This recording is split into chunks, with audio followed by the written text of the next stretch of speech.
예, 코로나19 확산 비상 특집 정치부회의 시작하도록 하겠습니다. 먼저 보도국을 연결해 국내 코로나19와 관련된 상황을 살펴보도록 하겠습니다. 취재기자 연결합니다. 황혜린 기자가 연결되는데요. 황혜린 기자, 먼저 하루 사이에 발생한 국내 코로나19 확진 상황부터 짚어보죠. 오늘 오전 10시 기준으로 누적 확진자는 모두 8,320명에 이릅니다. 어제보다는 84명 늘었는데요.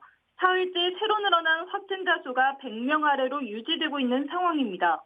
지역별로 살펴보면 대구에서 32명, 경북에서 5명이 추가됐습니다. 서울과 경기도는 각각 12명과 31명이 더 확진을 받았습니다. 수도권에서 추가 확진폭이 전날 26명보다 높아지며 수도권의 추가 확진자가 대구, 경북보다 더 많아졌습니다. 현재 사망자는 총 81명에 이릅니다.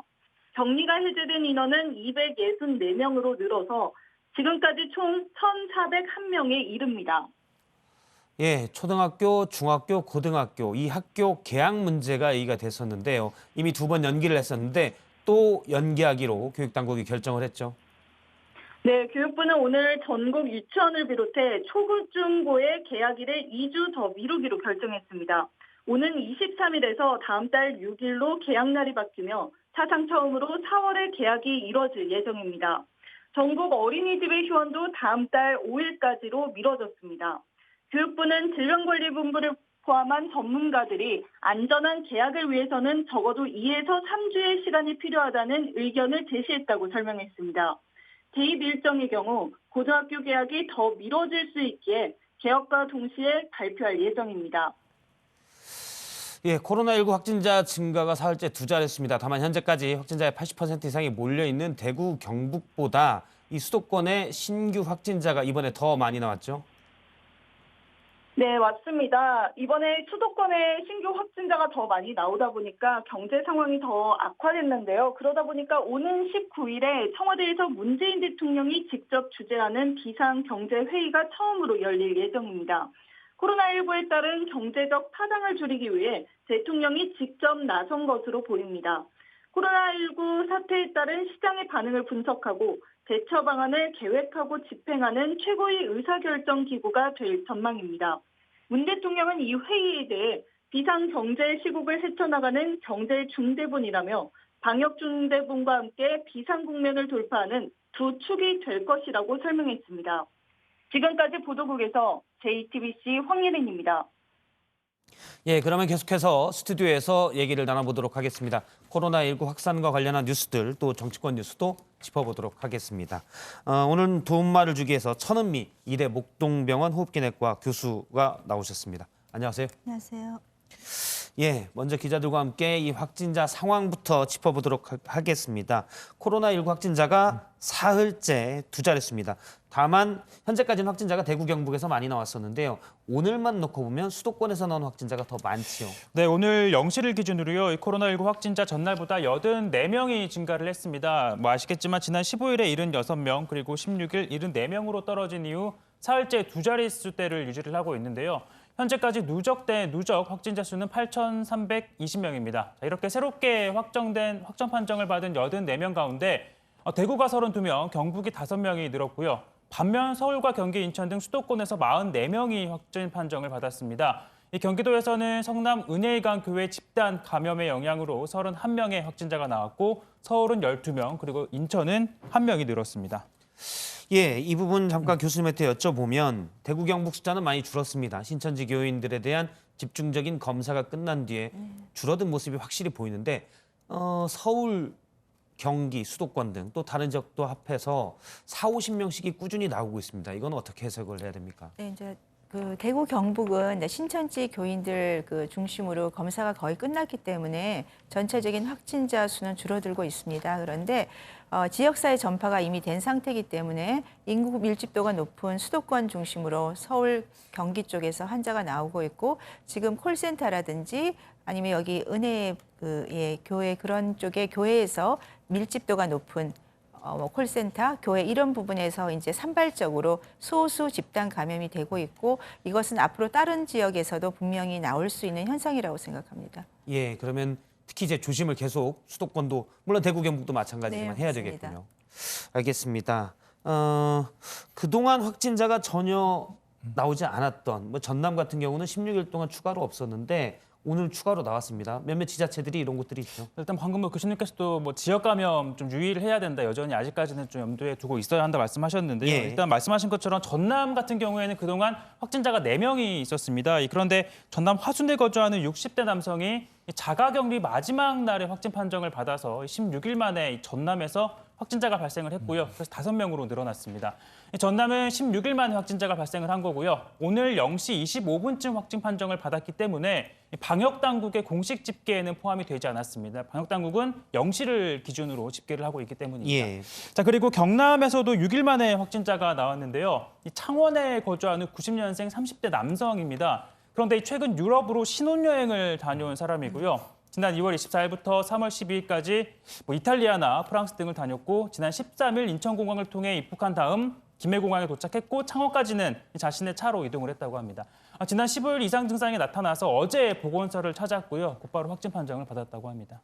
예, 신혼여행 갔다 온 남성이 일단 확진 판정을 받았는데 그럼 부인은 어떻게 된 건가요? 당연히 검사는 해봤는데요. 아내는 이 진단검사 결과 음성으로 나왔다고 합니다. 그리고 신혼여행에서 다녀온 다음 회사에는 일단 출근을 하지 않은 상태라고 하고요. 현재까지 확인된 접촉자는 아내를 포함해서 모두 3명인데 자가격리를 하고 있다고 합니다. 코로나19가 국내는 어쨌든 추가되는 확진자가 둔화되는 모습을 보이곤 있지만 문제는 각국, 우리나라를 제외한 세계 각국이 확진자가 폭증세입니다. 그러다 보니까 해외에서 온 사람들이 감염이 된 채 오는 사람들이 지금 늘어나고 있잖아요. 그래서 모든 입국자에 대해서 정부가 특별 입국 절차를 갖기로 했죠. 그렇습니다. 국내로 입국하는 내외국인 등 모든 입국자에 대해서 내일 0시부터 특별 입국 절차를 적용하기로 했습니다. 방역당국에 따르면 지난 15일 기준으로 해외에서 유입된 코로나19 확진 사례는 총 44건이었는데요. 중국이 14명, 그 외 아시아 국가가 14명, 유럽 지역에서 입국한 확진 환자가 16명이었습니다. 그러니까 중국발 확진자보다 유럽발 확진자가 더 많아진 겁니다. 이에 따라 정부는 다양한 해외 지역으로부터 새로운 확진 환자 유입을 막는 것이 중요한 상황이 됐다. 이렇게 진단을 했습니다. 예, 특별 입국 절차가 되면 이 절차가 그러니까 어떻게 검사를 좀 더 하는 건가요? 네, 일단 입국자들은 기내에서 사전에 배부받은 건강상태 질문서와 특별 검역 신고서를 작성을 해야 됩니다. 또 입국장에서는 열이 나는지 체크를 하고 유증상자는 검역조사와 진단검사를 받게 됩니다. 아울러 국내에 체류하는 주소와 함께 수신 가능한 연락처가 확인이 돼야 입국을 할 수가 있습니다. 또 자가진단 앱을 설치해서 14일 동안 의무적으로 증상 여부를 제출해야 합니다. 이렇게 특별 입국 절차가 모든 입국자로 확대가 되는데 어제 기준으로 대상자는 내국인이 7천여 명, 외국인이 6천여 명이었습니다. 모두 13,000여 명 수준입니다. 지금 중국이 예전에 많았고요. 지금은 뭐 유럽도 중국에 예전에 뭐 많을 때 반 정도 되는 숫자로 계속 늘어나고 있고요. 미국도 확진자가 늘어나고 있습니다. 이 방금 조익신 기자가 특별 입국 절차에 대해서 쭉 얘기를 했는데 검역이 제대로 잘 작동할 수 있을까요? 우선은 증상이 있는 분들은 검역에서 좀 되게 확인이 되겠죠. 발열이 있다든지 호흡기 증상. 하지만 초기에는 증상이 없는 경우도 많고 무증상자도 굉장히 많습니다. 그리고 들어올 때는 증상이 없었지만 잠복기를 거쳐서 증상이 나오는 분도 있고 잠복기가 평균 2주로 되어 있지만 100명 중에 1명은 3주 정도 되세요. 그게 연구에 나와 있습니다. 100명 중에 1명은 3주. 네, 10,000명 중에 100명이 3주 정도로 나왔기 때문에 그런 경우를 고려한다면 절대로 다 막을 수가 없죠. 그러니까 국내에서도 발생을 하겠지만 국외에서 들어오는 입국자에 의해서도 분명히 지역사회 감염이 될 수 있기 때문에 자가 격리 기간을 3주 정도는 해주시는 게 조금 더 안전하지 않을까 좀 생각합니다. 예. 앞서 이제 우리나라에 어제 기준으로 13,000명 정도가 해외에서 들어왔는데 여기엔 내국인도 포함이 돼 있습니다. 그러면 3주 정도는 다 일정 부분 자가 격리를 하는 게 맞다라는 말씀이시군요. 도움이 될 것 같습니다. 예. 그렇다고 뭐 일각에서는 이런 얘기도 있습니다. 다 지금 뭐 유럽의 몇 개국은 그런 나라도 있고요. 아예 다 입국 금지를 시켜야 된다. 이런 거에 대해서는 어떻게 보십니까? 뭐 제일 좋은 건 전체 입국 금지를 하면 좋겠지만 경제가 있고 완전히 차단할 수는 없거든요. 예. 그러면 최대한 우리가 어떻게 하는 게 가장 합리적이고 효율적인가를 확인을 해봐야 되기 때문에 지금 말씀하신 특별 입국 절차를 조금 더 강화해서 기간도 조금 더 연장하고 이런 식의 좀 방법을 고안하는 것이 좋을 것 같습니다. 예. 앞서 이제 지역별 감염 확진자가 늘어나는 추세도 봤는데요. 예를 들어서 뭐 전북도 거의 없었고요. 전남도 16일 만에 원래 4명이었다가 1명이 더 늘었습니다. 과거에 이제 강원도도 마찬가지고요. 제주도 마찬가지인데 없었다가 이렇게 1명이 늘어나면 이곳에서도 이 1명에서 비롯돼서 지역사회 감염이 또 일어날 우려도 있지 않습니까? 그분에 의해서 전파가 될 수도 있지만 그분도 사실은 어디서 왔는지 완벽히 알 수가 없거든요. 예. 그러니까 우리나라는 계속 교통이 돌아가고 사람들이 왔다 갔다 하게 됩니다. 그렇게 되면 어디선가 분명히 감염이 될 거고 수도권과 경북만 환자가 발생하는 건 아니기 때문에 예. 지금은 어디에서나 발생할 수 있다는 전제를 깔고 우리가 개인적 위생이랑 사회적 거리두기 이런 지켜야 될 지침을 지키는 게 지금은 가장 중요한 예방 수칙이라고 생각합니다. 사실 우리나라가 땅이 넓어서 각 지역별로 멀리 떨어진 것도 아니고 네. 사실 서울 수도권을 중심으로 교류가 많다 보니까 예를 들어서 일부 지자체에 대해서는 지자체는 확진자가 많이 나오지 않았었기 때문에 이제 좀 거리두기를 경제를 생각해서 거리두기를 좀 더 완화시켜야 되는 것 아니냐라는 주장도 있었는데 그럴 때는 아니라는 말씀이시죠. 네, 지금은 아직은 좀 빠르다고 생각하고요. 조금 더 한 여름까지는 좀 저희가 지켜봐야 될 것 같습니다. 여름까지요? 네. 예, 알겠습니다. 사실 이번 코로나19 사태를 보면 이 신천지를 통한 확산이 많이 물론 컸었고요. 또 전국 곳곳에 교회를 통한 소규모 집단 감염도 많이 일어났습니다. 현재 수도권에서의 확산도 교회 내 집단 감염이 큰 원인 중 하나인데요. 관련 내용을 고석승 기자가 정리했습니다. 자, 우선 경기도 성남 은혜강 교회 내 집단 감염 상황부터 정리를 해보죠. 자, 지난 1일 교회 예배에 참석했던 경기도 의정부 거주 30대 남성이 오늘 추가로 확진 판정을 받았습니다. 오늘까지 은혜강 교회 관련 확진 환자는 52명으로 늘어났습니다. 자, 그런데 조금 전에 들어온 소식에 따르면 54명까지 또 2명이 추가가 됐다고 하네요. 자, 경기도 성남시청이 파악한 바로는 지난 1일과 8일 해당 교회 예배에 참석한 인원이 135명입니다. 자, 뭐 큰 교회라고 할 수는 없습니다. 자, 어제도 전해드렸지만 작은 교회에서 확진 환자가 이렇게 많이 나온 이유, 바로 잘못된 정보로 인한 감염, 인포데믹 때문이었습니다. 소독을 위해 분무기로 소금물을 사용하는 등 잘못된 정보가 감염의 위험성을 더 키울 수 있다는 점을 보여주는 사례입니다. 교회 내 집단 감염 문제는 사실 이번 사태 초기부터 계속 거론돼 왔습니다. 실내 공간에서 많은 사람이 한꺼번에 기도하고 찬송가를 부르다 보면 비말을 통한 전염 가능성이 크다는 우려가 많았습니다. 자, 그리고 우려대로 예배를 통한 전염도 계속 이어지고 있다는 거죠. 자, 이번 사태 초기부터 최근까지 교회를 통한 집단 감염 사례 정리를 해봤습니다. 앞서 정리한 은혜강 교회가 54명, 자, 경기도 부천 생명수교회가 15명, 경기도 수원 생명샘교회가 10명, 서울 동대문 동안교회와 동네 PC방 관련이 26명 등입니다. 자, 그리고 부산 동네 온천교회 관련 확진 환자도 34명이었고 경남 거창에서도 교회 관련 확진 환자가 10명 있었습니다. 참고로 수치는 변동이 있을 수 있습니다.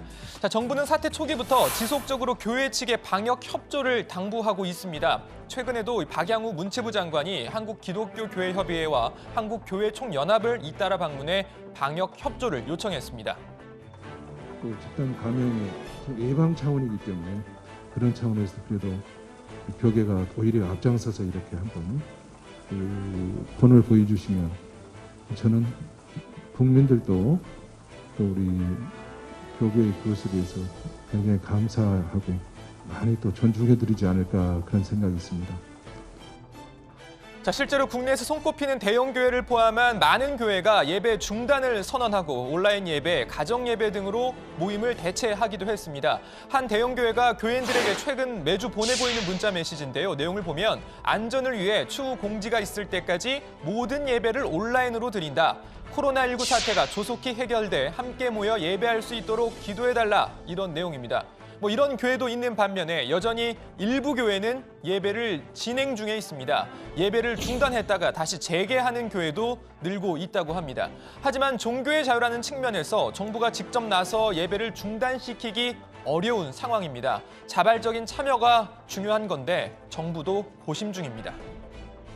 종교의 자유가 헌법에서 보장된 그 국민의 기본적인 권리이기 때문에 이러한 조치를 강제적으로 실행하는 데에 대해서는 보다 면밀한 그런 검토와 사전적인 그런 그 논의가 필요하다라는 논의가 있었습니다. 자, 이런 가운데 경기도가 지역 내 교회에서의 예배 제한에 나섰습니다. 감염 예방 수칙을 준수하지 않은 지역 내 교회에 밀접 집회 제한 명령을 내린 겁니다. 대부분 감염 예방 수칙을 잘 준수하였습니다. 그러나 137개 교회가 감염 예방 수칙을 준수하지 않아 오늘 부득이 감염병의 예방 및 관리에 관한 법률 제49조에 따라 밀접 집회를 제한하는 명령을 발동하게 되었습니다. 자, 들으신 대로 제한 명령을 받은 교회는 모두 137곳인데요. 해당 교회는 예배를 진행하려면 발열 체크, 손 소독, 마스크 착용, 2m 이상의 거리 유지, 집회 전후 사용 시설에 대한 소독, 예배 시 음식 제공 금지, 예배 참석자의 명단과 연락처 작성 등을 준수해야 합니다. 신천지를 통한 대규모 집단 감염은 조금씩 잦아들고 있지만 교회, 콜센터, PC방 등에서의 소규모 집단 감염이 계속 이어지고 있습니다. 여전히 안심하긴 이릅니다. 교회뿐만 아니라 전 국민의 방역 동참이 필요한 때입니다. 예, 경기도에서는 교회에 대해서 밀접 접촉을 제한하는, 그러니까 집회를 사실상 열지 못하게 하는 제한적인 명령을 내렸습니다. 이 법적인 권한은 어떻게 됩니까, 이건? 네, 앞서 고석승 기자가 설명한 내용 중에도 있긴 했었는데요. 예. 좀 설명해 드리면 감염병 예방 및 관리에 관한 법률입니다. 49조에 명시되어 있는데요.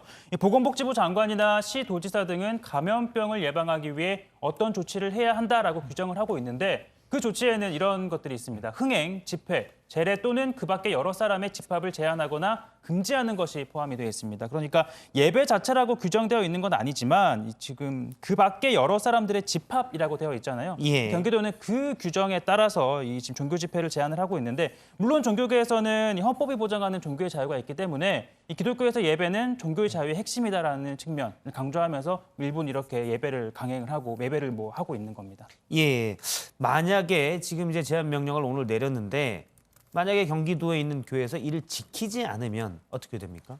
일단 법적으로 보면 최대 300만 원까지 벌금을 부과할 수가 있습니다. 경기도는 여기에 더해서 이 명령을 위반하고 종교 집회를 열었는데 확진자가 생길 경우에 감염원에 대한 방역비와 강력자 치료비까지 재반 비용을 모두 구상권을 청구하겠다, 이런 입장을 밝혔습니다.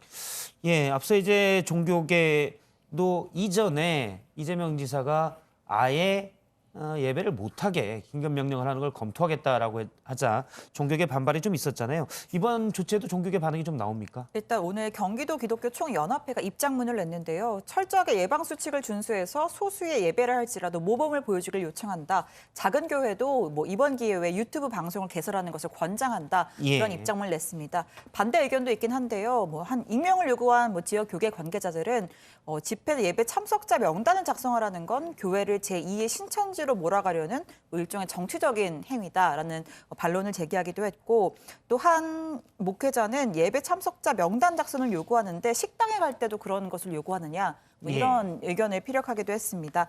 과거에 이재명 경기지사가 지난주 9일이었죠. 아예 이 종교 집회를 금지를 검토하겠다라고 얘기를 했던 적이 있었는데 일주일 전이긴 하지만 그때 종교단체의 반응도 비슷한 반응이 있었습니다. 당시 뉴스룸 인터뷰가 있는데 잠깐 들어보시죠. 그게 존재의 이유입니다. 집합제에서 집단으로 예배하는 것, 이게 억압받는다고 하는 뜻으로 해석이 되면 여기에 반발이 나올 수밖에 없는 겁니다. 지하철, 사람들이 폐쇄적인 곳에 집단으로 모여서 집단적으로 하는 놀이시설, 이런 유흥업체랄지 이런 것도 이렇게 강제 집행을 안 하고. 네, 대한예수교 장로회 합동교단도 20일 총회장 명의로 이재명 지사가 종교 행사를 금지하는 것을 검토하는 것에 대해서 종교의 본질과 자유를 훼손하고 종교단체를 탄압하는 처사다, 그렇게 주장을 한 바가 있습니다. 다중집회가 문제라면 왜 사람들이 많이 모이는 대형 마켓이나 백화점, 전철, 학원, 식당, PC방, 노래방 이런 것도 전면 금지해야 한다, 이런 주장이었죠. 일단 경기도에서는 아예 예배를 하지 말라라는 건 아니고 예배를 할 때도 거리를 두고 발열 검사나 또는 손소독제를 구비하고 이런 것들을 철저히 지켜라라는 것으로 제한적 명령을 내렸습니다. 교수님은 볼 때는 어떻습니까? 일단 종교적 자유도 헌법에 보장이 돼 있긴 한데요. 교회에서 계속 나와서 경기도 내에서만 교회를 통한 집단 감염이 70명 넘게 나온다는 통계가 있어서 일단 지자체장은 좀 강력한 수단을 쓴 건데요. 방역 입장에서는 또 어떻게 보십니까?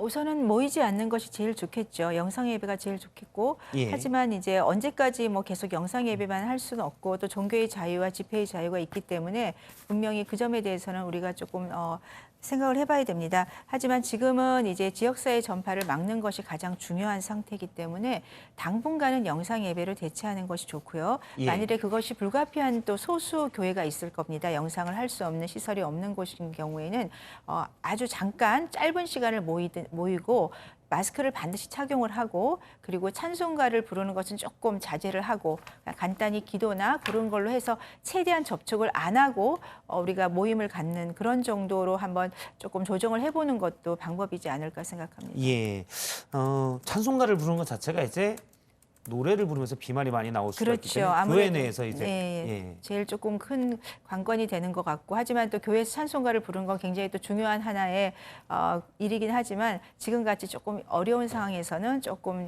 교인들께서도 조금 협조를 해주시는 것이 중요할 것 같습니다. 예, 지금은 사실 장례도 코로나19 확진 판정받고 사망하신 분들의 장례도 제대로 못 치르고 있는 특수 상황이기 때문에 네, 맞습니다. 교회도 그런 부분들을 이해를 해야 되지 않을까라는 생각도 듭니다.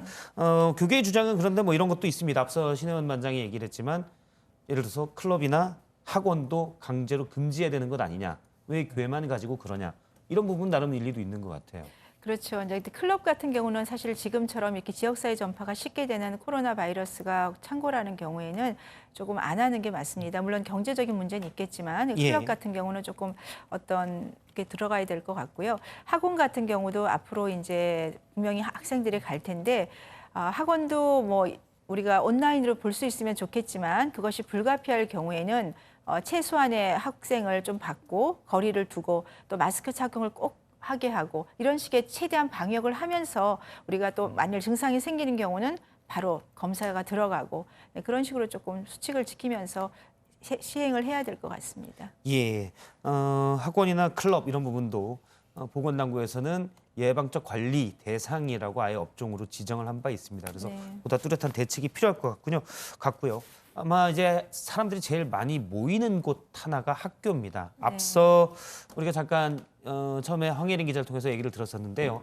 코로나19 여파로 일단 학교 개학은 4월 6일로 기존에 있었던 것보다 2주가 더 연기됐습니다. 이번이 이제 세 번째 연기인데 좀 더 자세히 들어보죠. 신한 반장. 네, 오늘 유은혜 교육부총리 겸 장관이 오후에 정부 청사에서 브리핑을 열고 전국 학교 개학을 4월 6일로 연기하겠다고 발표했습니다. 원래 개학일이 3월 2일이니까 총 5주가 미뤄지게 된 겁니다. 뭐 과거에도 한 번, 네. 또 한 번 미뤘었고 이번이 세 번째인데 그만큼 코로나19 확산세가 안정되지 않고 있다. 아직은 또 여전히 위험하다라는 판단인 거죠? 네, 그렇습니다. 정부가 앞서 2차례 이미 개학을 연기했었죠. 이 국내 코로나 확산이 본격화된 2월 말 3월 2일에서 9일로 그리고 지난 2일에 3월 9일에서 23일로 각각 미뤘습니다. 오늘이 3차 발표인데 1961년까지는 개학이 4월에 있었다고 합니다. 그런데 62년부터 3월 2일로 앞당겨져서 했고 그리고 그 이후로는 이번에 4월에 개학하는 게 처음입니다. 예, 방역 측면에서 최선의 결정이다라고 볼 수 있는데 하지만 뭐 여파도 상당히 있을 것 같습니다. 당장 맞벌이 부부들은 자녀 돌봄이란지 이런 문제가 좀 생길 것 같은데 관련 대책도 같이 있습니까? 네, 일단 개학이 연기가 되는 동안 유치원과 초등학교에서의 긴급 돌봄 이 서비스는 오후 7시까지 계속적으로 제공할 계획이라고 합니다. 교육당국은 이 현장 담당자의 노고를 줄이고 또 안전을 높이기 위해 돌봄 전담 인력을 확충하고요. 방역 물품을 최우선적으로 제공을 하고 또 프로그램을 확대 제공해서 더 보완해서 실시하겠다라고 설명을 했습니다. 자, 그리고 보건복지부 소관인 어린이집 역시 마찬가지인데요. 역시 똑같이 4월 5일까지 휴원을 하게 되는데 휴원 기간 동안 아동 돌봄을 필요로 하는 보호자는 어린이집 긴급보육을 이용할 수 있게 됩니다. 긴급보육 이용 사유에는 제한이 없고요. 보육 시간은 온종일 보육, 그러니까 오전 7시 반부터 오후 7시 반까지 이용이 가능하고 급식과 간식도 평상시와 같이 제공이 된다고 합니다. 일단 맞벌이 부부 같은 경우 뭐 돌봄 휴가를 이용해라 회사에 이렇게 얘기하지만 사실은 회사에 휴가를 못 내는 그런 직종이나 또 기업들도 꽤 있지 않겠습니까? 그럴 경우 이제 긴급 돌봄 교실을 이용을 하는데 이 이용률이 근데 생각보다 이렇게 높진 않다고요. 네, 경기도 교육청 자료인데요. 3월 첫째 주 긴급 돌봄 이용 현황 3일 기준입니다. 신청자는 1만 2천여 명이었는데 실제로 사용한 사람은 6,400명, 그러니까 절반을 겨우 넘긴 수준이었습니다. 돌봄 신청을 했지만 막상 그 기간 동안 실제 등교하지 않고 자택 등에 머문 겁니다. 아무래도 집단 시설에 대한 학부모들의 불안감이 있고 또 정부가 현장 준비 상황을 고려하지 않은 채 일괄적으로 지침을 발표하면서 현장에 있는 일선 교사들도 굉장히 혼란을 겪고 있다고 합니다. 직접 들어보시죠. 절반 3분의 1 남아있는 거 이런 거 가져다 주셨고요. 마스크 같은 것도 별도로 쓰라고 주신 거 없었고 긴접촉 체온계를 보건실에서 받았었어요. 계약하면 한 번에 써야 된다고 다시 가져갔어요. 방역 물품은 부족하고 아이들의 안전을 혼자서 지킨다는 부담도 큽니다. 교사 한 명, 관리자 한 명이라든가 어떤 이런 세부 지침이라도 나와야 되잖아요. 비정규직들만 남아서 이 사태를 해결하고 있는 거죠. 예, 아무래도 갑자기 하다 보니까 일선 학교에서는 잘 대응을 못했었고 이런 것 때문에 긴급 돌봄 이용률이 좀 떨어지는 하나의 이유가 됐었다라는 얘기군요. 개학이 연기되면서 학부모들은 많은 또 입장들이 있을 것으로 보입니다. 일단 방역이 우선인데 또 불편해지는 부분도 있는 것도 사실이니까요. 학부모 한 분을 연결해서 좀 얘기를 들어보도록 하겠습니다. 참교육을 위한 전국 학부모회 최은영 회원님이 전화로 연결돼 있습니다. 나와 계시죠? 예, 안녕하세요. 예, 안녕하십니까? 예, 지금 학부모회에 계시고요. 자녀는 혹시 몇 학년에 재학 중인가요? 예, 올해 중학교 2학년 올라가는 아이 한 명 있습니다. 예, 중학교 2학년에 올라가는 아이가 한 명 있고요. 네. 예, 그렇군요. 자, 4월 6일로 개학이 또 2주 연기됐습니다. 여기에 대한 그 생각은 어떠십니까? 일단 확산 방지를 예방한다는 차원에서는 불가피하다는 입장인데 저희가 맞벌이라서 아이가 혼자 있는 시간이 있어서 조금 걱정스럽긴 합니다. 예, 그러면 아이가 이제 혼자 있게 되는데요. 중학교 가는 아이가 계속 네. 어떻게 합니까? 아이는 누가 돌보게 되나요? 일단 방학 때는 주로 도서관에 가거나 학원을 보내게 되는데요. 예. 요번에는 또 도서관도 휴관이라 학원을 보내게 됐습니다. 사실은 2주 정도 학원을 쉬었는데 예. 또 이제 연장이 되는 바람에 어쩔 수 없이 학원을 보내게 됐고요. 예. 근데 저희 아이가 다니는 학원은 소규모로 진행되는 학원이라 몇 명이 안 되고 예. 그리고 요즘은 또 결석하는 아이들이 많아서 혼자 수업을 들은 적도 있고 그래서 그냥 보내고 있어요. 그리고 저나 아빠는 휴가를 신청할 수 없는 상황이지만 그래도 예. 어쨌든 정시에 출퇴근하려고 노력하고 있습니다. 아, 그렇군요. 일단 사실 부모님 마음에서 학원을 보내는 것도 저희도 네. 마찬가지 얘기를 많이 했었지만 학원도 이제 폐쇄된 시설에 여러 학생이 있기 때문에 위험할 수 있다라고 계속 얘기를 하기 때문에 불안했겠는데 일단 뭐 네. 학생들이 출석이 많이 없어서 이렇게 네. 밀집해 있는 상황은 아니군요. 네네. 예, 알겠습니다. 혹시 학원에서도 방역이나 그러니까 소독이나 이런 부분에 신경을 많이 쓴다고 들으십니까? 일단 아이 입장에서는 일단 손 소독제도 있고 하니까 그 예. 정도로지 뭐 방역을 어떻게 한다 구체적으로 저희한테 뭐 방침이 내려오거나 하는 건 없어요. 예. 예, 뭐 제대로 환기시킨다 하는 정도로 알고 있습니다. 예, 그렇군요. 학원도 이 집단 감염 우려들이 있어서 정부에서 관리를 네. 한다고 했기 때문에 약간 이런 부분도 점검이 필요할 것 같습니다. 교육부에서는 이제 학원도 사실은 휴원을 좀 연장하는 게 어떠냐라고 권고를 했었습니다. 근데 이제 맞벌이를 하시고 회사를 또 쉴 수 없는 형편이라고 하셨으니까요. 마땅한 또 대안이 없기 때문에 여기에 대한 생각은 어떠십니까? 일단 저희 핵심은요. 감염 확산 방지를 위해서 대책을 마련해 줬으면 하는 거잖아요. 예. 일단 아이가 안심하고 갈 수 있는 어떤 곳이 있었으면 좋겠어요. 저희 맞벌이니까 아이를 맡겨야 되는 상황이잖아요. 예. 근데 그거를 자칫 이제 학원을 휴원을 하느냐 마느냐 이렇게 얘기를 하게 되면 예. 이제 뭐 영세하게 학원 하시는 분들과 저희 학부모들과 이렇게 갈등을 조장하는 것 같아 좀 답변이 어려울 것 같습니다. 예, 그렇군요. 알겠습니다. 아이는 어떻게 지냅니까? 아마 학교를 계속 못 가고 친구들 만나는 것도 적어졌기 때문에 아이도 네. 스트레스가 좀 있을 것 같아요.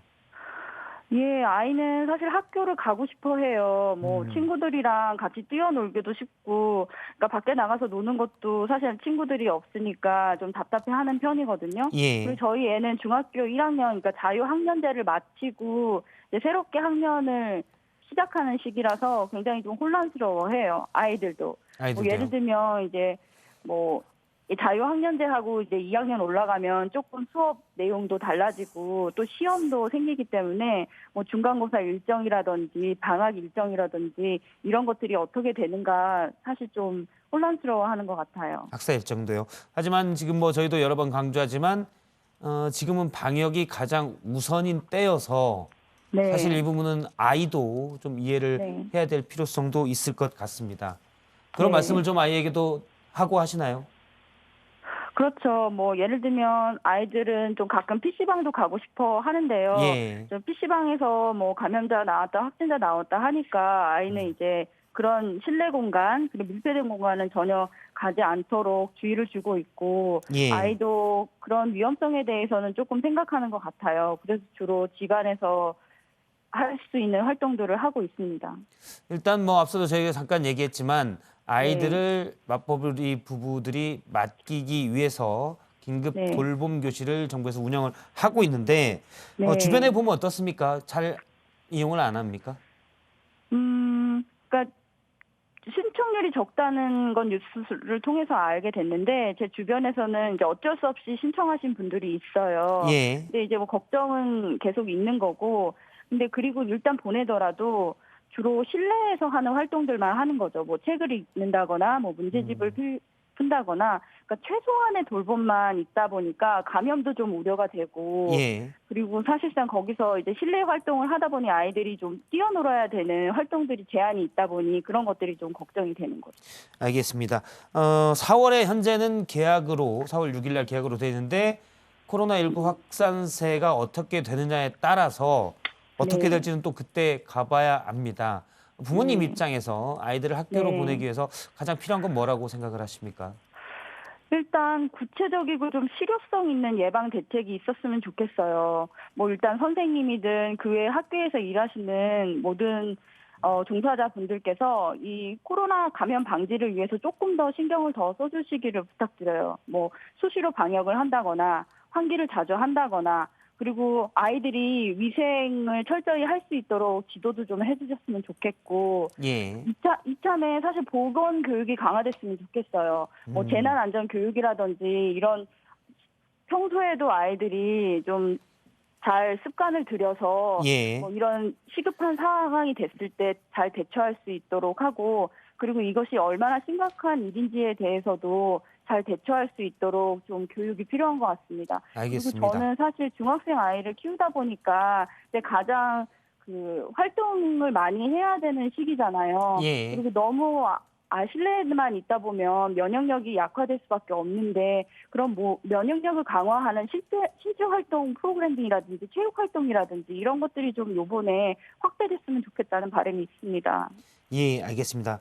하지만 이제 뭐 여러 명이 같이 네. 팀으로 하는 스포츠가 또 지금은 뭐 비말이나 네. 이런 것도 위험할 수가 있어서요. 예. 네. 그런 것도 또 고려를 해야 될 것 같습니다. 예, 네. 말씀 여기까지 듣겠습니다. 네, 네, 오늘 말씀 감사합니다. 고맙습니다. 네. 예. 좀 교수님께 잠깐 여쭤보면 학부모들은 물론 지금 뭐 전 세계가 미중유에 저도 사실 태어난 뒤에 가장 처음 보는 일을 이 바이러스의 확산을 보고 있는 거기 때문에 다들 조금씩 뭐 이해도 하고 참아야 될 부분도 있는데 실제 맞벌이 부분 같은 경우는 고충이 클 것 같아요. 그렇죠. 아이들을 그런데 앞서 이제 학원에 결석한 학생이 많아서 그렇게 밀집되진 않다 이렇게 얘기하시는데 이 정도는 괜찮습니까? 이 그 학교나 군대가 지역사회 폐렴이나 예. 감염병에 가장 취약하고 가장 많이 되는 곳이거든요. 그러니까 아이들이 지금 조금 나았다고 하지만 어쨌거나 우리가 가장 밀폐된 공간이 학원이나 학교예요. 그렇기 예. 때문에 대규모 감염이 지금 일어날 확률이 매우 높고 또 아이들은 학생들은 젊고 건강하기 때문에 증상이 없는 경우가 매우 많습니다. 학교를 갔을 때 본인이 약간 감기 증상이 있거나 증상이 없으면서 나는 괜찮으니까 마스크를 내리고 얘기를 하거나 식사를 예. 같이 할 수 있죠. 그러면 지역사회 지역사회 전파가 금방 될 수 있기 때문에 사실은 지금 계약을 하고 나서 제일 걱정하는 부분이 그 부분이거든요. 그래서 예, 아까 계약을 하게 된다면요. 예, 어머니 말씀하신 대로 학교에서 어떤 지침이 있어야 될 것 같아요. 방역을 어떻게 할 건지, 마스크 수급을 어떻게 해줄 건지. 아이들은 하루 종일 수업을 하게 되면 분명히 하루에 하나씩은 꼭 필요하거든요. 예. 그런 좀 세세하고 자세한 지침을 좀 지정을 해주시면 부모님들이 조금 마음이 안심이 되지 않을까 생각합니다. 예, 알겠습니다. 예를 들어서 집에만 저희 아이도 사실은 마찬가지인데요. 집에만 있다 보니까 아이도 스트레스가 있는 편입니다. 그렇죠. 예를 들어서 운동장 같은 데는 사람들이 밀집돼 있지 않고 사람들 없을 때 이런 데는 나가서 좀 뛰어놀아도 되지 당연히 않습니까? 놀아야 되고요. 예. 노는 것보다 운동을 해야 되는 예. 이유가 이게 건강한 경우에도 뭐 조금 문제가 될 수가 있는 게 활동을 안 하게 되면 이 코로나19 바이러스에 가장 취약합니다. 그래서 누워 있거나 그러니까 혈전이 생기는 분, 당뇨 환자라든지 예. 뇌졸중 환자들이 가장 이 코로나19에 취약하기 때문에 어린아이들뿐 아니라 건강한 성인 그리고 특히나 지병이 있는 분들께서는 지금 너무 나가지 말고 집에만 계시는 것은 도리어 병을 악화시킬 수가 있기 때문에 예. 산이라든지 가벼운 외출, 산책 이런 것이 사실은 코로나19를 막는 중요한 예방법이 됩니다. 알겠습니다. 밀폐돼 있고 사람들과의 접촉이 많은 운동이 아니라면 그렇죠. 몸을 네. 움직여주는 게 좋다라는 훨씬 말씀이시죠. 중요합니다. 알겠습니다. 앞서 이제 인터뷰를 했던 어머님께서도 좀 참고를 해주셨으면 좋겠고요. 자, 학사 일정을 좀 따져보도록 하겠습니다. 뭐 학교 개학이 늦어지니까 신혜원 원장 학사 일정에도 좀 영향이 있을 것 같은데요. 네, 원래 이 중고생들이 4월 중순쯤에 중간고사를 치잖아요. 예. 그런데 이 4월 5일에 개학을 하면서 만약에 이 일정이 유지가 된다면 일주일 수업을 듣고 중간고사를 치는 상황이 발생합니다. 그러다 보니까 전면적인 학사 일정 조정이 좀 필요할 수밖에 없는 상황인데 또 실수업 시간을 확보하기 위해서라도 중간고사를 치르지 말고 그러니까 시험 기간에 수업을 못 하니까요. 수업을 더 하는 것이 낫다. 이런 교육의 현장 의견도 있다고 합니다. 예, 중간고사도 뭐 그렇고요.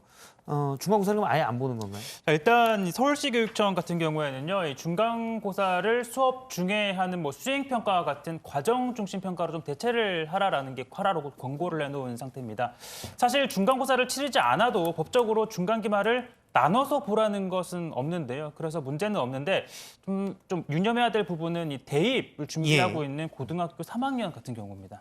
고3 학생들은 사실 고3 1학기 내신이 대입에 반영이 되기 때문에 수시 같은 경우에요. 그렇기 때문에 또 중요하잖아요. 네, 말씀하신 것처럼 뭐 수시를 준비하는 고3 학생들은 1학기 중간고사, 기말고사가 중요할 수밖에 없죠. 예. 대학 수시 모집에는 고교 3학년 1학기까지의 내신 성적이 반영이 되고 또 가장 반영률도 높기 때문입니다. 그래서 고3 1학기 중간고사를 생략하고 기말고사 뭐 지필평가를 한 번만 치르는 것은 다소 좀 부담이 될 수 있을 걸로 보이고요. 또 수행평가 수행평가 비중이 높아지는데 자, 이게 수행평가는 뭐 채점자인 교사의 뭐 주관이 아무래도 개입될 수 있는 여지가 있기 때문에 뭐 공정성 시비가 늘 있어 왔던 항목이기도 합니다. 아무튼 고3 학생들 부모 같은 경우는 특히 이 학사 일정 때문에 약간 걱정도 될 것 같은데요. 수능은 예정대로 합니까? 네, 정부도 그것 때문에 좀 고심이 큰 것 같습니다. 원래 이번 달 31일에 수능 일정을 발표하기로 했었는데요. 관련해서 오늘 교육부가 입장을 냈습니다. 직접 들어보시죠. 31일 날 수능 계획을 발표를 하려면 개학 일정이 좀 확정이 되고 여러 가지 종합적인 상황이 결정된 상황에서야 발표를 할 수가 있습니다. 그래서 그 부분은 조금 더 상황을 지켜보고 저희가 그때 발표할 수 있을지 여부는 다음 주 말쯤 되어야 저희가 판단할 수 있을 것 같습니다.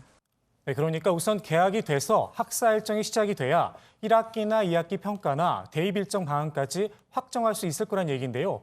미룰지 말지에 대해서는 직답을 하지 않았습니다. 그런데 정부는 코로나 상황에 따라서 4차 연기 방안도 검토할 수 있다 이렇게 이야기를 했었습니다. 그럼 수시 모집을 비롯해서 수능까지 연기될 가능성이 큰 상황입니다.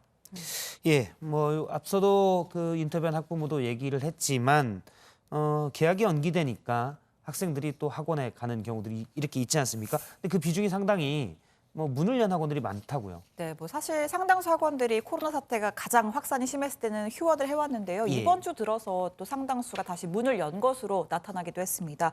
서울시 교육청에 따르면 어제 학원과 이 교습소 2만 5천여 곳 가운데 23.8%인 6천여 곳만 휴원을 했고 나머지는 문을 열었습니다. 지난 13일과 비교했을 때 이 휴원한 학원의 이 퍼센트가 약 40% 넘게 줄어든 건데요.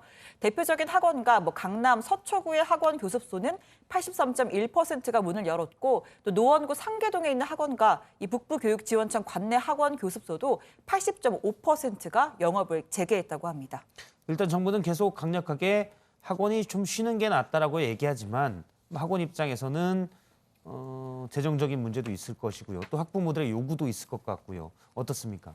자, 일단 뭐 이렇게 다시 정부는 휴원을 권고하고 있지만 이 학원이 예. 다시 문을 연 이유 자체는요. 뭐 아무래도 학원 운영자의 생계난 그리고 뭐 학부모의 학업 공백 우려가 겹친 결과로 보이고 있습니다.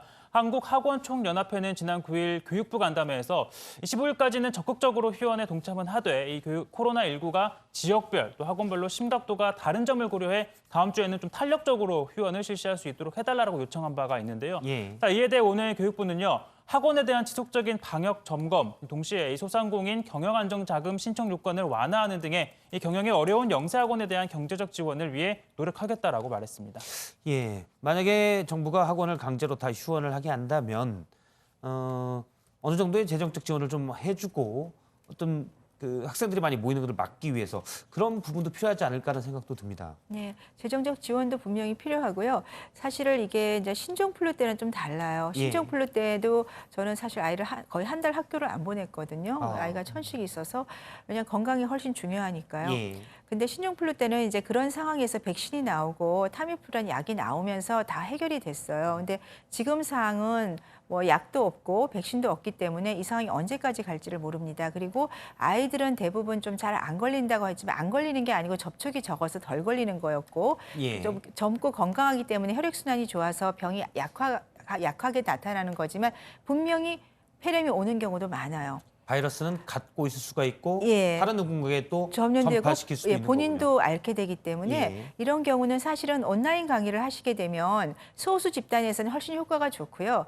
그 대성이나 큰 학원들 같은 경우도 온라인으로 강의를 하게 되면 학생이나 부모님은 조금 답답하실 수는 있지만 공부하는 건 사실 거의 똑같거든요. 그래서 예. 특히나 수험생이라면 더 건강이 중요하기 때문에 조금 더 이 지역사회 전파가 좀 완화가 될 때까지는 한 달이건 두 달이건 학원에서도 조금 온라인 강의로 대치를 하고 학부모님들께서도 온라인 강의를 하면 어차피 비용은 똑같이 내시게 돼요. 학교도 네. 지금 대학도 다 온라인으로 하고 있거든요. 네, 그러한 점을 감안해서 건강이 더 중요하니까 저는 공부도 중요하지만 이런 시점에서 조금 그런 온라인 강의로 대치를 하는 게 좋고 마스크를 쓴다고 해서 그것이 100% 완벽하게 막을 수는 없기 때문에 네, 그러한 점을 조금 고려했으면 좋겠습니다. 예, 지금은 사실은 수업이든 뭐든 앞서 이제 종교활동도 얘기를 했었는데요.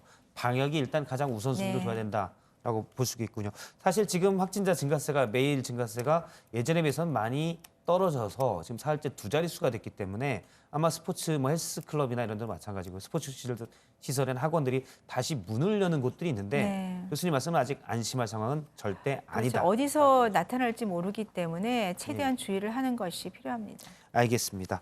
그러면 지금부터는 미국 상황을 좀 보도록 하겠습니다. 미국 내 확진 환자가 정말 빠른 속도로 늘어나고 있습니다. 누적 확진 환자가 4,000명을 넘어섰고요. 그러다 보니까 식료품 사재기도 있습니다. 트럼프 미국 대통령은 최근 가이드라인을 얘기하면서 10명 이상 아예 모이지 마라라고 얘기했습니다. 미국 상황을 다시 고석승 기자가 정리해봤습니다. 자, 어제 전해드린 미국 내 확진 환자가 3,774명이었습니다. 오늘은 900명가량 늘어서 누적 확진 환자가 4,661명입니다. 웨스트버지니아주를 제외한 99개 주와 워싱턴 DC까지 미국 전역에서 확진 환자가 나오고 있습니다. 트럼프 미국 대통령은 이번 사태가 올 여름쯤 진정될 수도 있다고 밝혔습니다. That if we do a really good job, people are talking about July, August, something like that. 트럼프 대통령은 어제 기자회견에서 대국민 행동 지침도 발표했습니다. Including the young and healthy, work to engage in schooling from home when possible, avoid gathering in groups of more than 10 people, avoid discretionary travel, and avoid eating and drinking at bars, restaurants, and public food courts. 자, 그러니까 우리말로 하면 사회적 거리 두기를 실천해달라는 내용인데요. 트럼프 대통령은 기자회견 시작 전에 한 자리씩 비워두고 떨어져 앉은 기자들에게 이렇게 말하기도 했습니다. Thank you. 모니터 좀. So I'm glad to see that you're practicing social distancing. That looks very nice.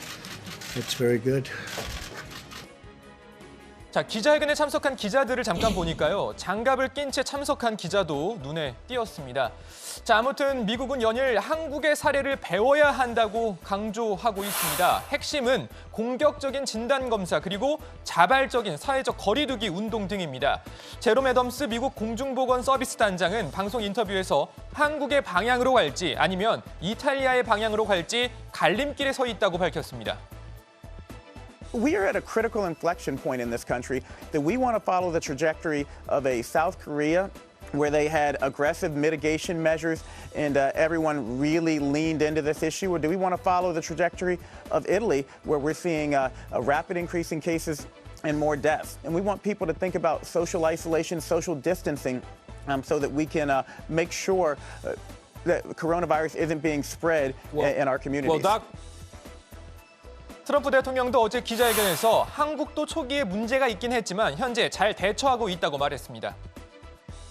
I notice a lot of people are talking about South Korea because they've done a good job on one side, but on the other side, tremendous problems at the beginning. 자, 그리고 미국 내에선 여전히 사재기가 극성입니다. 트럼프 대통령이 직접 나서 사재기를 하지 않아도 된다, 침착하라고까지 했지만 통하지 않는 분위기입니다. 어제 미국 곳곳의 대형마트 사진을 한번 보시죠. 자, 네바다주의 한 마트인데 휴지를 1인당 한 세트만 구매할 수 있게 제한을 뒀는데 이미 동난 모습입니다. 빵 진열대도 거의 비어 있습니다. 자, 다음 사진 보실까요? 자, 캘리포니아주 LA 지역의 한 마트인데요. 모든 진열대가 텅 비어 있습니다. 자, 그리고 뉴욕의 한 마트 사진 보시죠. 자, 여기는 과자까지 동난 모습입니다. 자, 현재 미국에선 휴지, 식료품, 분유, 심지어 총기류 판매까지 늘고 있다고 합니다. 미국 상황은 이어서 더 이야기해 보겠습니다. 예, 좀 더 얘기를 해보도록 하겠습니다. 미국은 사실 상당히 강력한 아예 이동을 하지 못하게 했습니다.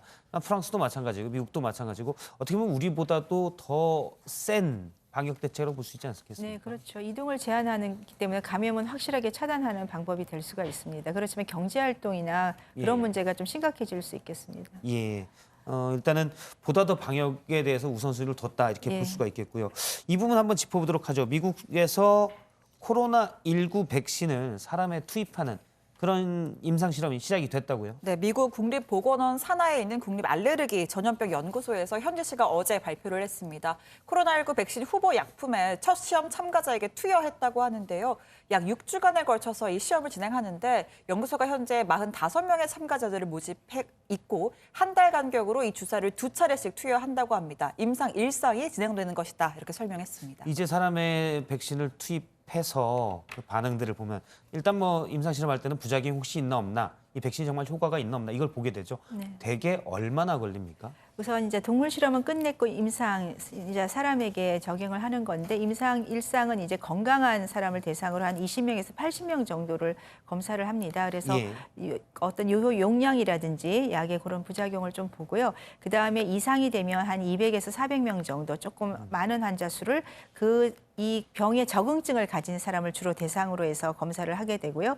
그것이 통과가 되면 3상으로 가서 대규모로 임상시험이 시작되기 때문에 그 결과를 보는데 또 6주에서 거의 8주가 걸리기 때문에 아마 1년 이상은 지금 백신이 나오려면 시간이 걸릴 거고 또한 그 백신이 100% 효과가 있다고 사실은 완벽히 저희가 믿을 수는 없잖아요. 효과가 없을 수도 있기 때문에 지금 백신 자체에 대해서 기대를 해서 이 병이 종식이 될 거라고 보기에는 조금 시간이 한 1년 이상이 걸릴 것 같습니다. 혹시 예를 들어 지금 뭐 WHO가 이전에 신종플루 때도 팬데믹 세계적 대유행 선언을 했지만 지금 각국의 대응 또 우리가 피부로 느끼는 건 신종플루 때랑도 많이 다르거든요. 왜냐하면 치명률이 높기 때문인데. 네, 맞습니다.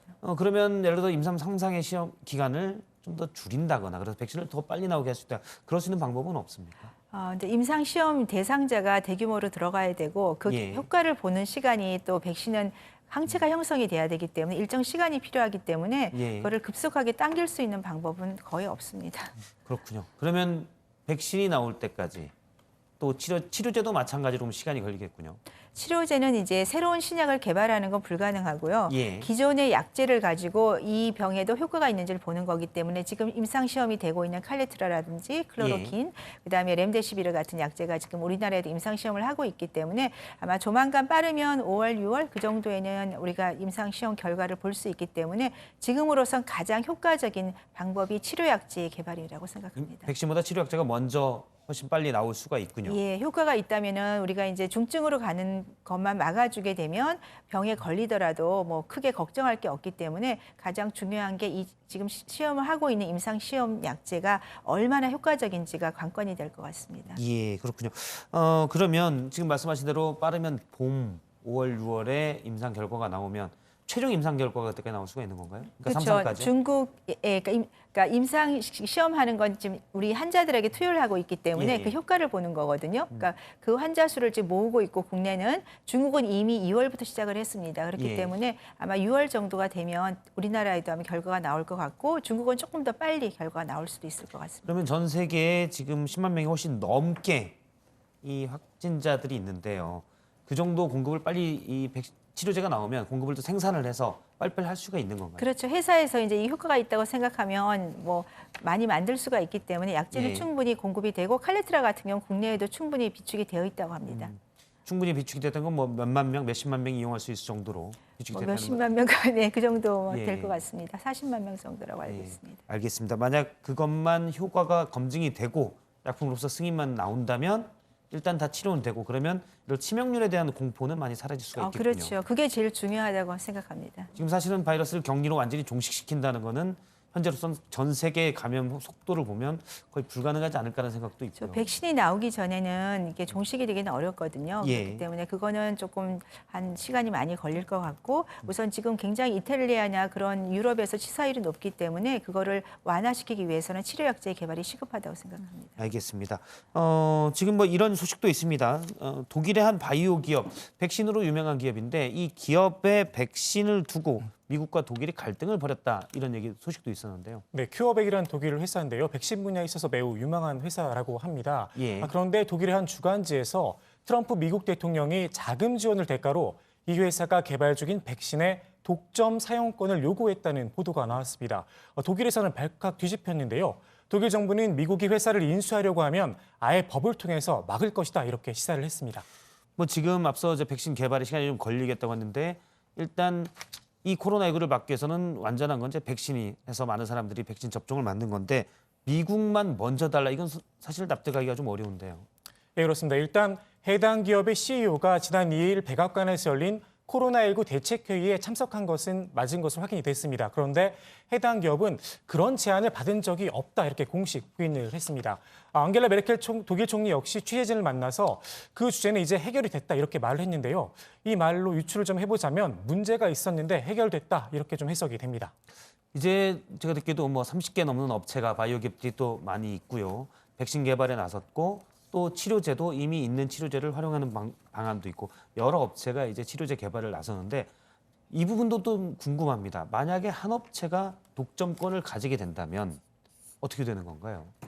뭐 그 회사로서는 이익이 많이 나서 좋겠지만 지금 이렇게 팬데믹 전 세계가 코로나19로 인해서 많은 환자들이 사망하고 있는 경우에는 독점권을 좀 나눠줘야겠죠. 그래서 이거는 어떤 휴미니티, 인간 인류애를 위해서는 그 회사가 일부분은 좀 양보를 하는 것이 필요하다고 생각합니다. 예, 이건 뭐 각국의 어떻게 보면 지도자들이 나서서 사실은 협의하고 합의해야 되는 부분이 아닌가라는 생각도 듭니다. 사실 G7에서는 이 부분에 대해서 같이 공조하자고 했는데 만약에 트럼프 미국 대통령이 그렇게 했던 게 사실이라면 일단 보도에서는 부인이 됐는데요. 이런 것들은 경계해야 될 부분인 것 같습니다.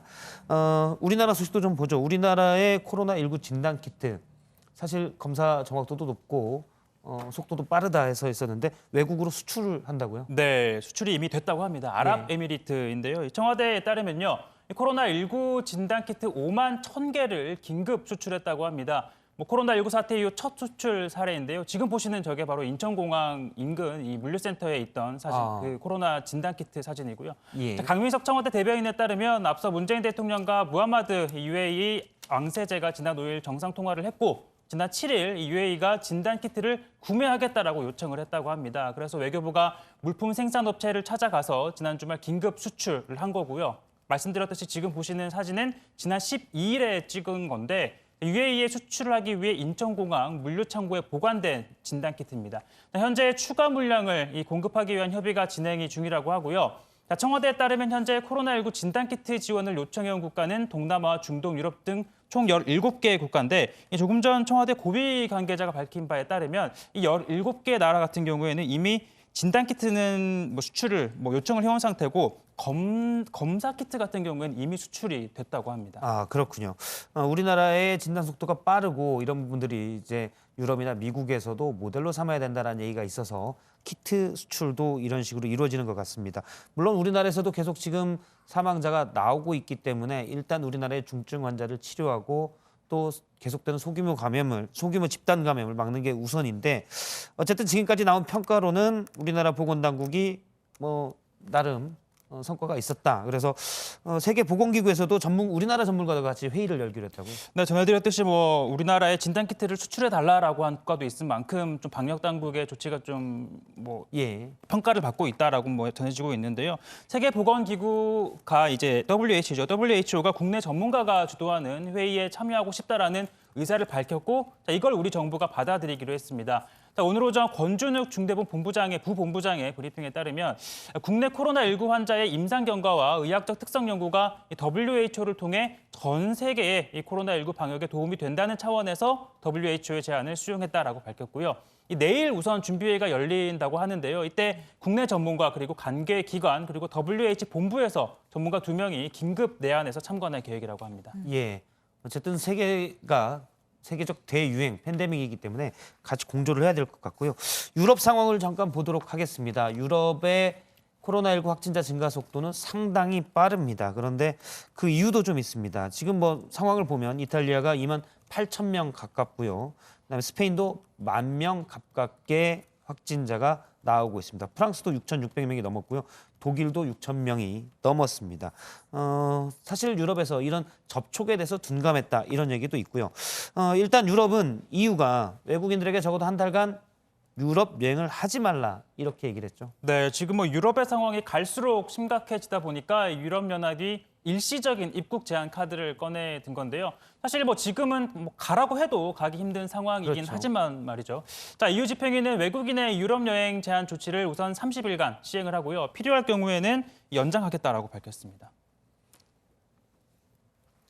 예, 보면은 사실은 유럽은 자유롭게 이동하는 것이잖아요. 각 국경이 사실상 없는 거나 마찬가지였는데 지금은 다 국가별로 봉쇄를 하고 있죠. 네, 우선 EU의 양대축이라고 할 수 있는 독일과 프랑스 그리고 스페인과 포르투갈도 국경 통제에 나섰습니다. 일각에서는 식량이나 의약품과 같은 중요한 수단의 공급망까지 막힐 수 있다는 우려가 커지고 있자 EU 집행위가 서둘러서 국경 관리 지침까지 발표해서 중재에 나선 상황이라고 합니다.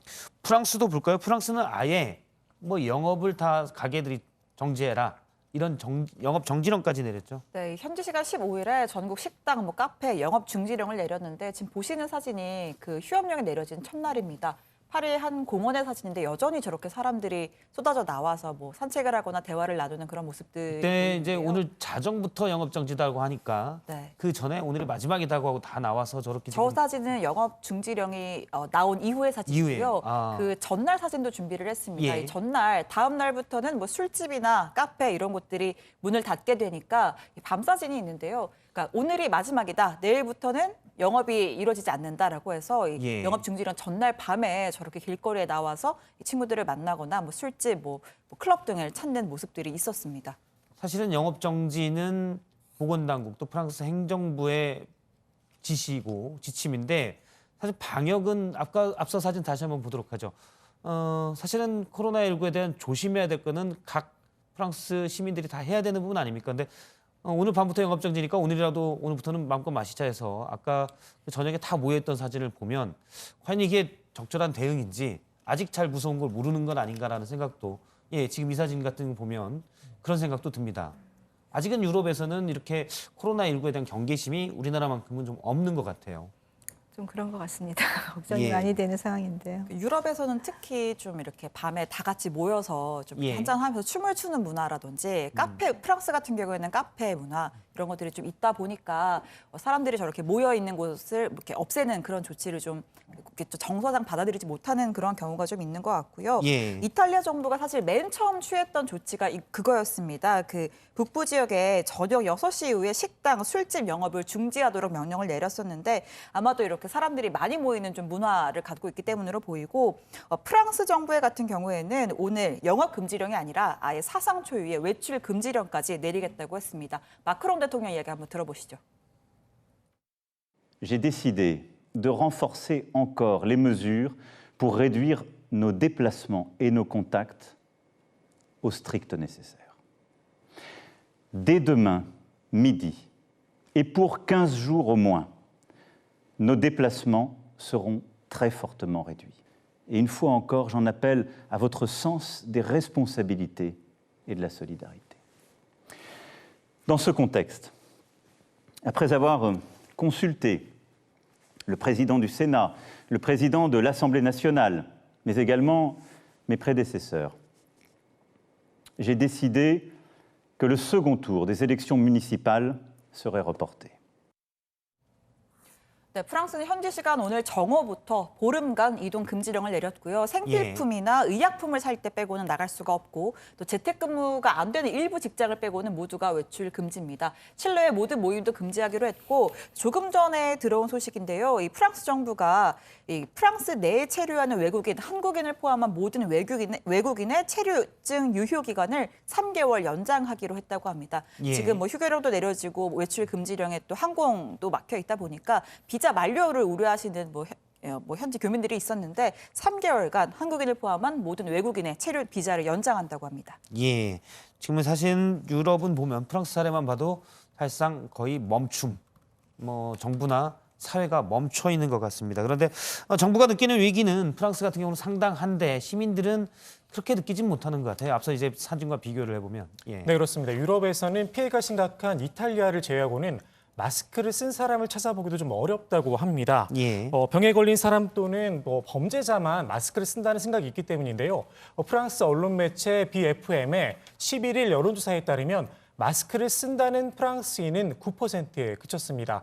앞서도 전해드렸지만 프랑스 정부는 외출 금지령을 지금 내려놓은 상태인데 15일간 자택에서 이동하지 말라는 명령 시행을 위해서 군 10만여 명과 경찰까지 투입키로 했습니다. 예, 프랑스 확진자가 이제 6천 명을 넘었습니다. 사망자도 150명 가까이 되고요. 그래서 지금 외출 금지령까지 내린 걸 보면은 상당히 유럽에서 각 정부가 느끼는 위기 단계는 심각하다고 볼 수 있겠네요. 네. 이런 막대한 경제적 손실을 감수하고 지금 이동 제한을 내렸습니다. 근데 예. 아마 이 예는 우한의 예를 보고서 우한이 이제 중국에서도 이런 경제 활동을 손실을 감수하고 이동 제한을 하면서 안정화가 됐고 하지만 이탈리아 같은 경우는 좀 조기에 그런 방역이 늦었기 때문에 예. 지금 굉장히 심각한 상황에 이르다 보니까 프랑스에서는 그런 경제적 손실보다는 국민의 건강을 더 우선시한 그런 정책이라고 생각합니다. 지금 유럽의 전파 속도가 너무 빠르고요. 또 치명률도 높기 때문에 일각에서는 유럽으로 간 코로나19 바이러스는 좀 다른, 그러니까 일종의 변이가 일어난 것 아니냐라는 추측도 있는데 교수님은 어떻게 보시나요? 네, 우선 이탈리아나 이란 그쪽에서 너무 많은 사상자가 한꺼번에 나오고 있고 또 스페인이고 전부 다 지금 번지고 있습니다. 예. 그래서 이제 조금 생각하는 것이 변종이 생겨서 중국보다 훨씬 강한 바이러스에 의해서 감염된 게 아닌가 생각하지만 사실 변종은 아니고요. 일부는 약간 변화가 할 수 있겠지만 치사율이나 그런 유병률에 지금 영향을 주는 바이러스는 아직 발견된 건 아닙니다. 예, 알겠습니다. 사실 유럽은 여러 나라가 밀집해 있어서 각국의 봉쇄령을 내린다고 하더라도 또 어떻게 보면 산을 타고 넘어간다든지요. 그런 식으로 갈 수도 다 국경이 맞닿아 있기 때문에 있을 수도 있고 각국의 대응이 만약 다르다면 방역의 허점도 충분히 있을 수 있을 것 같아요. 그렇죠. 유럽 같은 경우는 각 나라로 그냥 국경이 거의 없이 자유롭게 통과할 수 있기 때문에 만일에 사회적 거리두기라든지 이런 이동 제한을 똑같이 하지 않는다면 분명히 문제가 생길 수 있고 또 마스크 착용이 우리 아시아 쪽이나 일본, 한국, 중국보다 훨씬 적은 것 같습니다. 그리고 예. 인사하는 법도 조금 다르지 않습니까? 그런 것들이 감염의 소스가 될 수 있기 때문에 가능하면은 정책을 똑같이 하는 것이 국민들 입장에서도 받아들이기 쉽고 그리고 각국이 통일이 돼야지만 정책이 좀 더 효과를 볼 것 같습니다. 예, 만약에 유럽이 종식이 안 된다면 사실 우리나라도 완전히 해외와의 교류를 셧다운하지 않는 한 언제나 우리나라도 위험에 노출돼 있을 수가 있기 때문에요. 알겠습니다. 일본 얘기를 해보도록 하죠. 일본 아베 총리가 G7 정상들 회의에서 완전한 형태로 올림픽을 치르고 싶다 이 얘기를 했는데 이 완전한 형태라는 말을 두고 논란이 있다고요? 네, 어제 이 아베 일본 총리가 G7 정상들과 회의를 했습니다. 이 원격 화상으로 회의를 한 거였고요. 이 회의를 마치고 나서 기자들과 만나서 한 얘기였는데 그 얘기 한번 들어보시죠. オリンピックについては、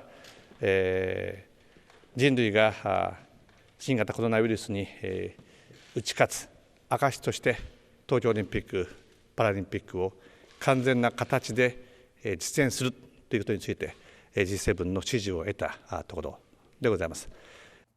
그러니까 이 G7 회의에서 뭐 올림픽과 관련한 논의가 있었냐라는 질문에 방금 들으신 저 답변을 한 건데요. 그러니까 예. 완전한 형태로 뭐 지지를 받았다라고 언급한 게 그러니까 뭐 무관중 개최나 뭐 규모를 축소해서 진행하는 올림픽을 개최하는 등의 형태로는 올림픽을 실시하지 않을 뜻을 뭐 내비친 것이라는 해석이 나옵니다. 그러니까 개최 시기 연장 여부 등에 대해서는 뭐 별다른 언급은 하지 않았습니다. 예, 완전한 형태만 하겠다는 거는 그럼 불완전 형태면은 우리가 다른 방법을 쓰겠다라는 것을 시사한다 이렇게 해석이 됐었군요. 알겠습니다. 일본 내에서도 여론이 좀 연기 쪽으로 나오고 있다고요? 네, 그렇습니다. 아사히 신문이 지난 15일과 16일 양일간 전화 여론조사를 실시를 했는데요. 올해 여름 예정된 도쿄올림픽 그리고 팬올림픽을 연기하는 것이 좋겠다는 응답이 63%를 차지했습니다. 예정대로 개최하는 게 좋겠다는 의견은 23%, 취소한 편이 낫겠다는 의견은 9%였습니다. 교도통신이 지난 14일과 16일 진행한 여론조사에서도 예정대로 개최할 수 없을 것이라는 응답이 69.9%에 달했습니다. 예, 이 얘기도 좀 보도록 하죠. 상당히 우려되는 부분인데요. 크루즈선 수십 척이 원래 출항을 했는데 각국에서 우리 항에 들어오지 마라. 그러니까 입항을 거부하니까 그냥 바다를 떠돌고 있다고요. 네, 그렇습니다. 이 미주, 유럽이 국경을 봉쇄하면서 카리브해나 남미, 유럽 등지를 순항하던 크루즈선들이 소위 떠돌이 신세로 전락했다라는 보도가 나왔습니다. 예. 크루즈 선사협회에 따르면 약 40척의 크루즈선 그리고 그 안에 탄 9만여 명의 승객들이 바다 위에 떠 있는 상태라고 하는데 문제는 이 선박 내 승객 중에서도 코로나 확진자가 나온 경우가 있다는 겁니다. 사실 일본 사례를 봐도 크루즈선 입항 거부했는데 그 안이 하나의 뭐 당시에는 뭐 배양 접시다라는 얘기까지 나왔었는데요. 그래서 그 안에 있는 승객들 또 승무원들 자체가 또 위험해지는 거 아니겠습니까? 맞습니다. 크루즈선 자체가 밀폐된 공간이고 거기서 밖으로 나오지를 못하게 했죠. 초반에는 일본 같은 경우는. 그러니까 거기에 건강하셨던 분도 감염이 되고 크루즈선 자체에서 에어로졸 감염도 충분히 될 수 있고요. 밀폐 공간이니까 밀접 접촉에 의해서 감염이 될 수 있었기 때문에 사실은 굉장히 위험한 그런 어떤 감염의 소스라고 생각합니다. 그래서 만일에 우리가 이 크루즈선이 있는 경우에는 감염자에 대해서는 치료를 먼저 하게 하선을 다 시키고 그리고 나머지 분들에 대해서도 자가격리나 어떤 생활치료 우리나라 같은 생활치료시설 같은 데서 관찰을 해서 최대한 감염자를 만들지 않는 것이 중요한 정책이라고 생각합니다. 예, 지금은 일단 다 못 들어오게 막고 있는데 사실은 그 안에 사람들의 인권을 생각한다면 적절한 격리와 분리를 통한 치료 이런 부분 대책이 필요하다는 거죠. 네, 맞습니다. 알겠습니다. 그리고 교수님, 일본 올림픽 개최 여부에서 아무래도 관심이 좀 많이 있는 상황인데요. 일본 국내 언론들이 좀 전한 소식인데 다시마고조 일본 축구협회 회장 역시 코로나19 양성 반응이 나왔다고 합니다. 이 축구협회 회장 같은 경우에는 일본 올림픽위원회 IOC 부회장이기도 하고요. 도쿄올림픽, 패럴림픽 조직위원회 이사도 맡고 있다고 하는데 이러한 뭐 상황 자체가 또 다른 변수가 되지 않을까 또 보여집니다. 아예 IOC의 일본 IOC의 부위원장이 코로나19에 감염이 됐다는 소식을 들었습니다. 알겠습니다. 교수님 말씀 여기까지 듣도록 하겠습니다. 고맙습니다. 예, 계속해서 취재 기자들과 얘기를 좀 더 나누도록 하겠습니다. 여야가 오늘이 2월 임시국회 마지막 날이었는데요. 여야가 오늘 간신히 추경 처리에 합의했습니다. 이 내용을 좀 짚어보도록 하겠습니다. 원래 규모는 예정대로 11조 7천억 원 여기에 합의가 된 거죠. 네, 여야는 말씀하신 대로 정부 안대로 이제 추경을 통과시키기로 합의는 했고요. 대신 코로나19 감염 확산으로 피해가 큰 대구, 경북 지역에 대한 지원액을 1조 원 늘리기로 했습니다. 그러니까 총액은 변동이 없다는 얘기는요. 코로나19와 직접적인 관련성이 떨어지는 일부 사업의 예산을 줄여서 3조 원의 이 재원을 마련을 했고, 이 가운데 1조 원은 대구, 경북 지역에 추가로 지원을 하기로 한 겁니다. 그리고 나머지 2조 원가량은 소상공인, 자영업자 지원, 그리고 민생안정사업, 감염병 대응 등 사업 예산이 그만큼 늘어난 겁니다. 원래 미래통합당에서는 대구, 경북 지역에 더 많은 예산을 투입해야 된다. 이렇게 주장을 했었잖아요. 네, 당초 정부는 이번 추경안에서 이 대구 경북 지역을 지원하기 위해서 이 6,200억 원의 예산을 편성을 했습니다. 그러나 미래통합당은 대구 경북이 아시는 것처럼 특별 재난 지역이 된 만큼 자영업자에 대한 긴급 생존 지원금 등 약 2조 4천억 원을 좀 늘려야 한다라고 제시를 하면서 좀 여야 이견을 보였었죠. 그러다 보니까 오늘 추경 처리 어려운 것 아니냐라는 관측이 나왔지만 이 2월 임시국회 마지막 날 극적으로 합의를 한 겁니다. 자, 오늘 예결위 등을 거쳐서 본회의가 오늘 밤 11시로 예정이 되어 있는데요. 이때 아마 통과되지 않을까 싶습니다. 그 시간까지 아무래도 기획재정부에서 수치 조정을 다 하고 밤 11시 본회의에서 11조 7천억 원의 추경을 의결할 예정입니다.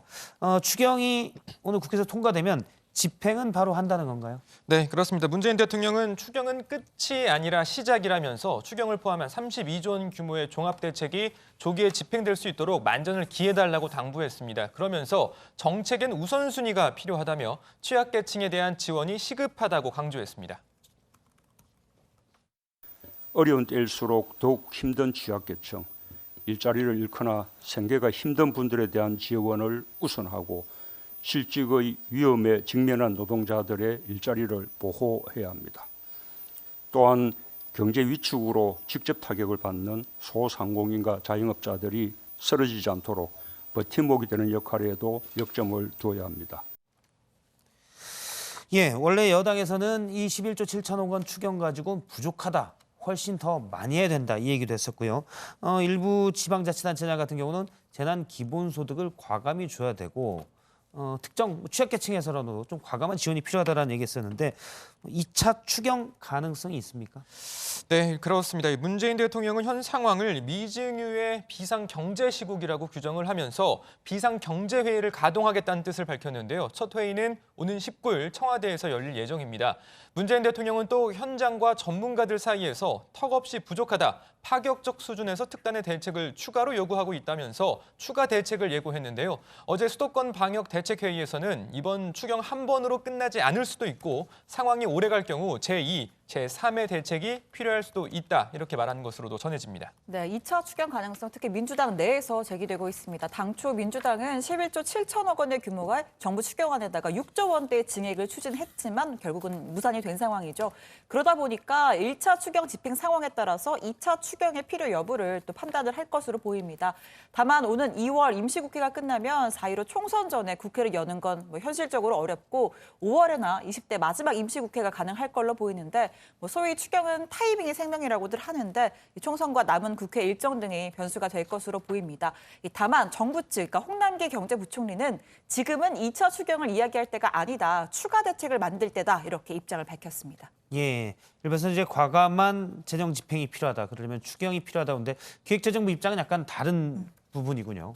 알겠습니다. 그런데 2차 추경을 만약 결정을 하더라도 지금 4월이면 총선이고 물론 현직 20대 국회의원들의 임기는 5월까지지만 그 뒤에 과연 할 수 있느냐.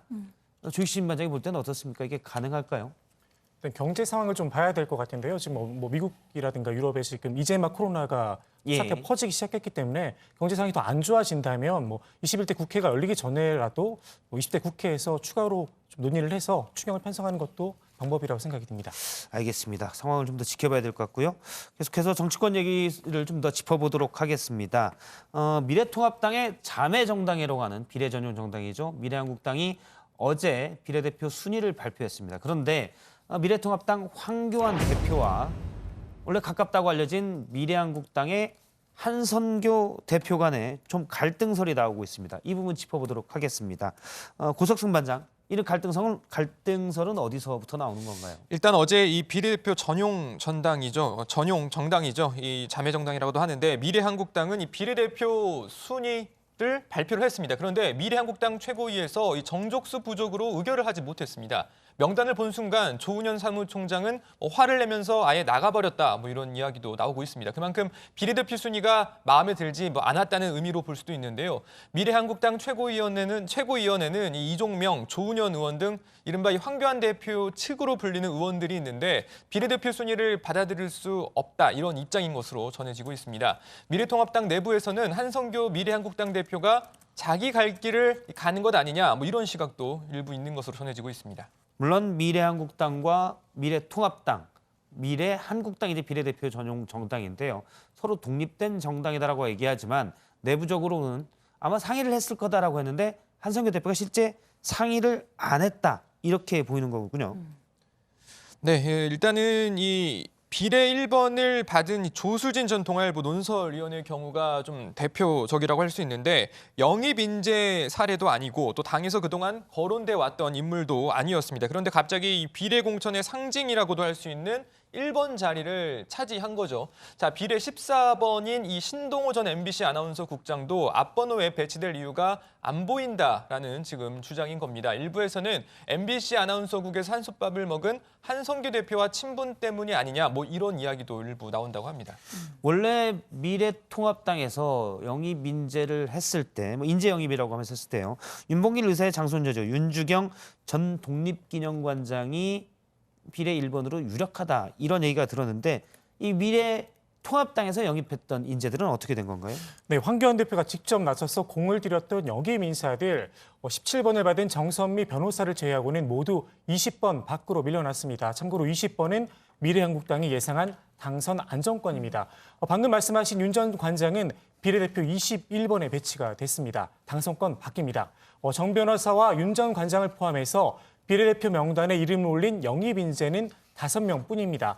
탈북인 출신 인권운동가 지성호 나우 대표나 김은희 전 테니스 선수 등은 아예 탈락을 했습니다. 그러니까 이게 좀 당명이 비슷해서 좀 혼동될까 봐 제가 몇 번 강조를 하는데 미래통합당의 황교안 대표가 우리가 인재를 영입했습니다라고 인재를 영입해서 이 자매 정당이라고 할 수 있는 비례대표 전용 정당 미래한국당에게 좀 비례대표로 잘 넣어줘야 했는데 다 순위 밖으로 네, 어떻게 보면 당선 가능성이 먼 순위를 미래한국당에서 준 거군요. 황교안 대표 입장에서는 상당히 당황스러울 것 같습니다. 네, 황 대표가 배신이라는 단어를 써가면서 격노했다는 이야기가 들리기도 했었는데요. 오늘 황 대표가 직접 입장을 밝혔습니다. 황 대표는 잘못된 부분을 다시 살펴봐야겠다는 뜻이었다면서 잘 해결될 것이다 이렇게 말을 했습니다. 그러면서 한성교 대표와 생각을 같이 하고 있다 강조도 했는데요. 사실 한성교 미래한국당 대표를 그 자리에 앉힌 장본인이 황 대표입니다. 가장 믿을 만한 친환계 인사를 보냈다는 평가도 나왔었는데 황교안 대표가 한성교 대표의 날을 세워봤자 결국 자기 발등을 찍는 꼴이란 이야기가 많았습니다. 비례대표 명부에 불만이 있는 건 사실이지만 더 이상 문제를 키우지 않고 협의를 통해서 풀어나가겠다는 의지를 밝힌 것으로 풀이가 됩니다. 일단 황 대표가 배신은 아니다, 사이 좋다 이런 투로 얘기했지만 당 내부에서는 상당히 격앙된 그러니까 부글부글 끓고 있는 모습도 좀 보이는 것 같습니다. 네, 그러다 보니까 황교안 대표를 비롯한 당 수뇌부 오늘 이 본회의를 마치고 긴급회의 열 예정인데요. 일단 본회의 자체가 11시에 예정이 되어 있기 때문에 이 회의가 또 언제 열릴지는 현재로서는 좀 단정 지을 수 없을 걸로 보이고요. 통합당은 통합당 영입 인재들을 이 비례대표 당선권인 20번 안쪽에 배치해 줄 것을 미래한국당에 요구를 한다라는 방침입니다. 심재철 원내대표 얘기 들어보시죠. 통합당에 영입된 인재들이 거의 다 뒷순보는 가거나 밀려나는데 당 지도부 차원에서는 대응을 어떻게 좀 논의하고 계신가요? 그러니까 그런 부분들이 지금 좀 저희들이 영입했던 부분들하고 좀 차이가 좀 있고 좀 그러는데 아무튼 그런 것들을 포함해서 좀 얘기를 좀 해보겠습니다. 네, 통합당 내부에서는 미래한국당 측과 협의가 잘 안 된다면 독자적으로 이 비례 후보를 내는 방안까지 검토를 하고 있는 것으로 알려졌는데요. 그러면 사실상 이 비례 전용 정당으로 이 개정된 선거법에 대응하려는 계획은 다 차질이 빚어지는 거겠죠. 일부에서는 미래한국당 최고위에서 한성교 대표를 해임시키고 새롭게 공관위를 구성하자라는 얘기도 나오고 있는데 또 조금 전에 들어온 예. 소식인데요. 황교안 대표가 영입한 그 미래통합당의 인재 영입 인사들이 있잖아요. 단체 이제 입장문을 냈는데 만약 미래한국당과 나중에 자매정당의 길을 가지 않는다면 통합당 자체적으로도 비례대표를 내야 한다라고 요구를 하고 있습니다. 지금 황교안 대표 같은 경우에는 미래한국당이 자신이 이제 영입한 인사들을 당선 안정권에 배치하지 않은 거에 대해서 문제 제기를 했었잖아요. 예. 반면 그 당사자들은 그게 안 된다면 이 통합당 자체적으로도 비례 후보를 내야 되는 것이다라고 요구를 하고 있는 겁니다. 사실 이게 좀 어떻게 보면 잘 상식적으로는 납득이 안 되는 일인데요. 왜냐하면 애초부터 따져놓고 보면 미래한국당과 미래통합당과 미래한국당은 각각 독립된 정당이지 않습니까?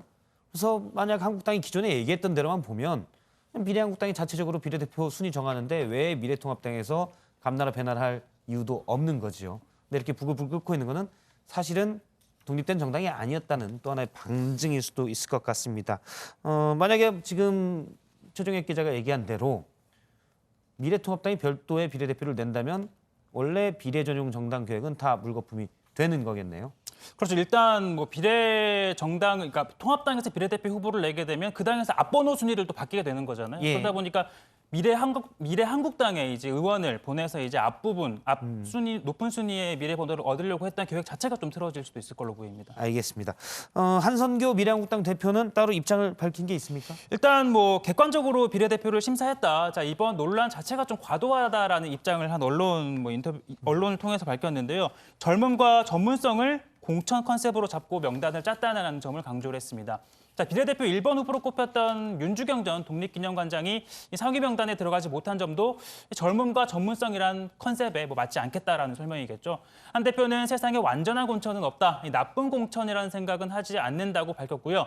한 대표는 임기가 2달 반 남았다면서 무슨 비련이 있어서 사천을 하겠냐라고 되묻기도 했습니다. 네, 조금 전 들어온 소식인데요. 한성규 대표가 이 비례대표 명부와 관련을 해서 공심위에 제의를 요청하겠다고 밝혔다고 합니다. 이 관련 최고위원회를 내일 열겠다고 이야기했는데요. 자, 이에 대해 정운천 최고위원은 비례대표 전체가 아니라 특정인에 대한 제의를 요청하는 것이다 이렇게 밝혔습니다. 미래통합당에서 반발이 크자 일부 인원을 조정하는 선에서 절충안을 내놓을 것으로 보입니다. 이 소식도 짚어보죠. 황교안 미래통합당 대표와 김영호 이 전 공천관리위원장이죠. 충돌을 했다고요? 네, 미래통합당이 어제 이 최용전 맥쿼리 투자자산운용 전 대표의 서울 강남을 공천을 취소를 했습니다. 예. 자, 예를 들고 김영호 전 공관위원장이 이 나에 대한 보복이다라면서 이 말도 안 되는 최고위원회의 초법적인 행태라고 반발을 했는데요. 최용전 대표는 김영호 전 공관위원장의 소위 양아들로 불리기도 했습니다. 이 때문에 사천 아니냐 당내 논란이 있었죠. 자, 일부에서는 황 대표와 공천관리위원회 사이에 이 기싸움이 아니냐라는 시선도 있습니다.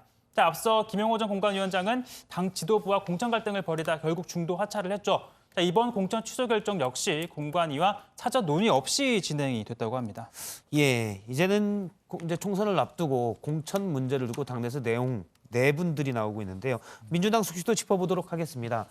민주당에서도 그 비례 전용 정당을 다른 진보 세력들과 연합을 해서 만들겠다 이렇게 당원 투표에서 결정을 냈는데요. 이쪽에 의원을 보내는 방법도 검토하고 있습니다. 특히 이해찬 대표가 직접 불출마하게 된 의원들과 점심을 먹으면서 이런 얘기들을 논의하고 있답니다. 이 소식 신반장이 한번 짚어보죠. 네, 이해찬 대표가요. 어제 오늘 불출마 선언한 중진 의원들 잇따라 만나서 오찬 회동을 가졌습니다. 이걸 두고 비례 연합정당의 의원 꿔주기를 하려고 사전 정지 작업에 들어간 거 아니냐 이런 해석이 나오고 있는데 이 대표가 직접 나서긴 했지만 설득 작업이 쉽지는 않아 보입니다. 이종걸, 이석현 의원 등 해당 의원들 비례 정당으로 갈 생각이 없다 이렇게 가능성을 일축했습니다.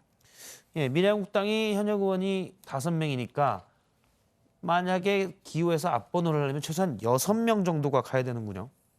네, 그렇습니다. 하지만 또 이제 민주당 입장에서는 또 이 비례 정당을 만드는 과정에서의 당내 명분이 없다 이런 잡음도 있었고 그래서 지금 민주당 입장에서 이렇게 의원들을 막상 보내는 과정 자체가 좀 쉽지는 않을 전망인데요.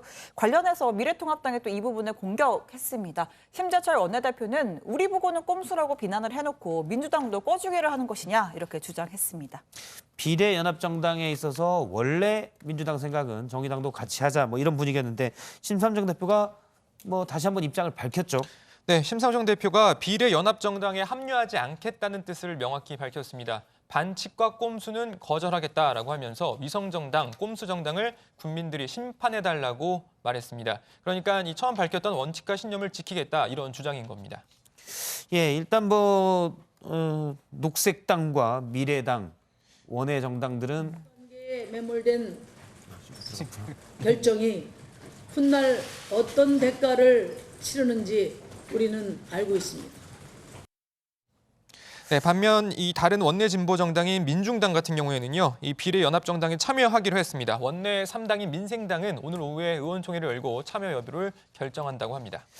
예, 녹색당과 미래당 이런 원외 정당들도 참여를 결정했다고 들었는데요. 여러 정포가 모이게 되지 않습니까? 나중에 이 이른바 이제 비례 연합 정당에 모이게 될 텐데 과연 한 목소리를 내기 쉬울까 이런 우려도 있습니다. 지금 말씀하신 것처럼 각 세력들의 이해관계가 다르다는 이 점이 지금 꼽히고 있는데 벌써부터 이 비례대표 순번 또 지분 등을 놓고 이견들이 나오고 있다고 합니다. 하승수 정치개혁연합 집행위원장은 민주당이 후순위 그리고 7석 약속을 지켜야 한다 이렇게 요구를 했습니다. 반면 민주당에서는 정의당과 민생당이 만약 참여하지 않을 경우 민주당 몫을 늘려야 한다 이런 목소리가 나오고 있는데요. 1번부터 10번은 군소정당에 양보를 하고 11번 이후로는 민주당 후보들로 채우자는 겁니다. 민주당은 이 당선 안정권을 17번으로 보고 있는데 예상보다 득표율이 더 나올 경우 민주당이 추가 의석을 가져가겠다라는 겁니다. 또 이 군소정당들 사이에서는 이 순번을 정하는 일이 쉽지 않아 보입니다. 여기에 50% 이상 청년을 넣자 명부 앞순위에 비남성, 청년, 농민, 소수자를 배치해야 한다. 각 당의 입장에 따라서 넣고 싶은 후보군도 다 다른 상황이라고 합니다. 예, 알겠습니다. 오늘 준비한 소식은 여기까지입니다. 내일 오후 6시 20분에 정치부에 다시 찾아뵙겠습니다. 고맙습니다.